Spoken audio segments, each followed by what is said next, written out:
Good morning. Happy Monday. A little different location today. I'm actually on my way to school. I'm walking to school today. After dropping my son's car off to get a look at. Fortunately, it's making some weird noises. Hopefully they're nothing. But it got me to thinking about, this is what we do with our cars, right?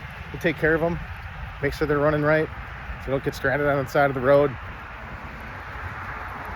Let's make sure that we're doing that for our own bodies too. Last week I talked about mental health. Let's talk about our physical health too. Are you going for walks? Are you doing some weightlifting?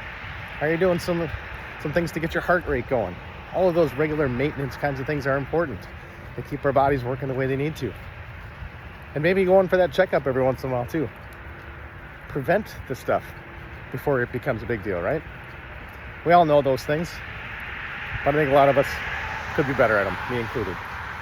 That's all I got for us this week. Have a good day, have a good week, and go Phantoms.